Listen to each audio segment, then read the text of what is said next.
Welcome to Mars Hill Today. This is the program where we look at what matters to those of us who live in the beautiful Mid-Columbia Gorge.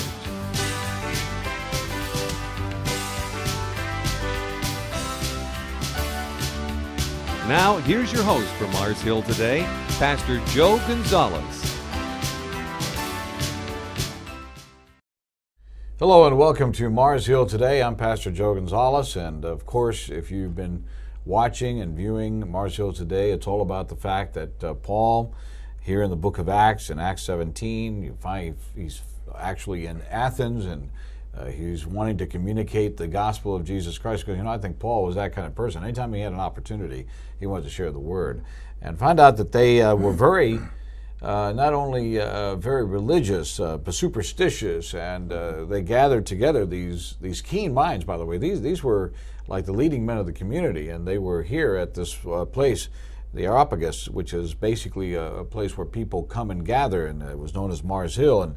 And he then saw that there were many different statues, saying this is the God of rain, and this is the God of food, and this is the God of our whatever it was, and yet they had one to the unknown God. And Paul used that illustration, saying, I want to talk to you about the unknown God, because it is the unknown God who's created everything.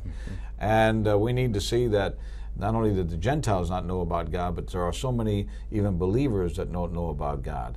I think that what we have in our country is, and really around the world, is that we have a false Jesus that is being proclaimed in so many congregations and so many churches, rather than a biblical Jesus. And we need to have a biblical mindset and understanding of who Christ is and what he has done and is doing and will be doing in our lives. And then we are to be testimonies to that which God has called us to. And he's called you and he's called me.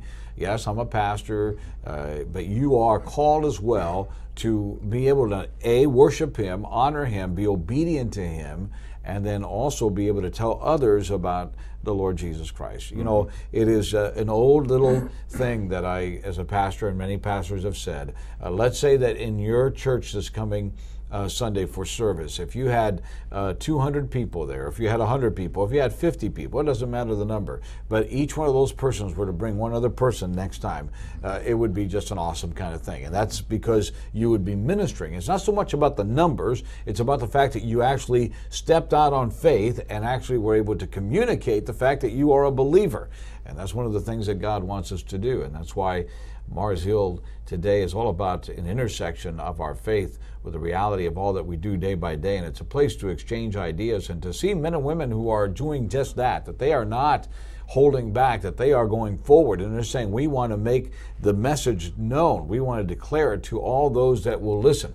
And so we've had, and I'm very blessed to continue to have, Dr. David Day, who is with us, and he is a doctor of chiropractic care, and he is has day chiropractic care in Portland, and he has been with us, and he's already given us his testimony. We even had some music for the first time, I think, here. Actually, we've talked about music, but he was sharing with us how God has been helping him in his life through various issues, and that you've been now creating and actually making guitars, and you showed us how the guitars can, in a sense, symbolize our bodies, and when we are sort of in discord, there's a dissonance somewhere. Yes. That the way you can get that vibration to be correctly is by working with the neck to be able to tune it. Yes. And that you were saying with chiropractic care, that is your understanding. We talked about the difference between a chiropractor and neurology and some of these things, and obviously there's a lot of other areas of discussion.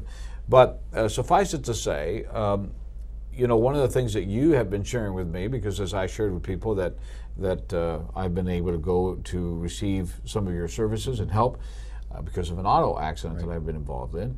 And thank God it wasn't anything major. But, still, these car accidents, they can really sort of do a number to you, They can't really they? can. And we're talking about thousands and thousands of pounds of force. And even in something that appears to be minor, we think we're okay. What you really have to do is check your spine and nerve system and measure how is your autonomic nerve system functioning, how are your muscles functioning, all these things. Because if even they're minorly off, well, as the years go on, what was initially a minor problem turns into a bigger and bigger problem, and often it cascades into something new. So I'd like to show you. I've got an example of a spine, because one of the things that we talked about was the fact that I work so much on the neck and why that's so critically important. And it plays into one of the concerns about chiropractic. One thing says, oh, you think you can cure everything. Well, so some people then don't go to a chiropractor because they think, oh, that's crazy. How can you say something like that? Well, let me just describe one thing. We've talked a little bit about the heart, haven't we? And in our culture, the heart is very important. We measure our blood pressure. We take cholesterol pills if our cholesterol is too high. We take pills to make the water pills, to keep our blood pressure down. Well, let's talk about the neck and your blood pressure. The sensor for your blood pressure, do you even know where it is? It's here, where you feel someone's pulse in the neck, where the carotid arteries is. That's where your body senses its blood pressure. And it happens to be in the neck, right? So if you've got a sensor right here, how do you think that signal gets up to the brain? Well, it goes into the spine. And then it goes up the spine to this section right here in the brain, kind of like the stalk of the mushroom, all right, where it's processed. And then signals then go back down through the neck, and they come to the part in your upper back.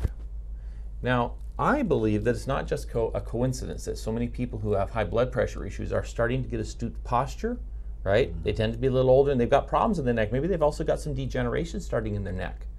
So you see, it's not inconceivable that you could have, if you've got some problems in the neck that's starting to get some arthritis or degeneration, it could actually be pinching off the nerve that's coming from the sensor. In fact, in the nerve system, if you think about the nerves, 2/3 of the nerve are actually information going into the brain. It's only 1/3 of the signals that are going out.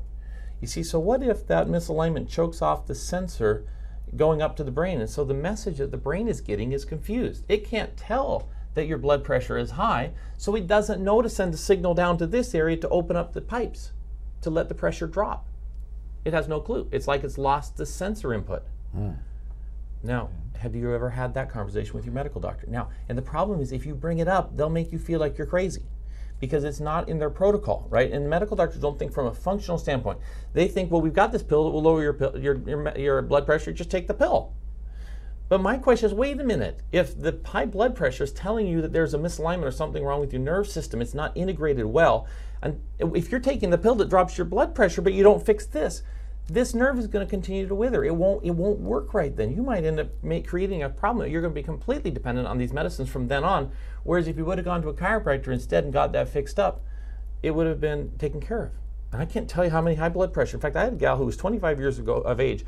She came to work for me, and she was already on blood pressure medicine. Within a number of months, we were able to get her off it, and she was told that she was going to be on that blood pressure medicine the rest of her life.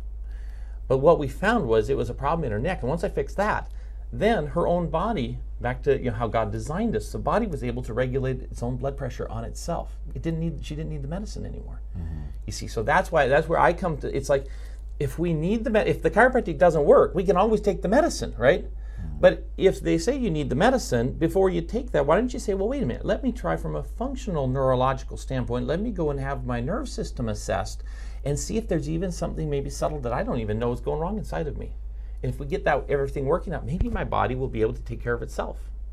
You see, and so that's really important. Well, now, the fact is, though, that that's where some people have made the statement, though, that if I get myself adjusted, for example, then I'm going to have to keep on, because you're going to have to keep on adjusting. Okay, so that is a great comment. All right, so let me say this.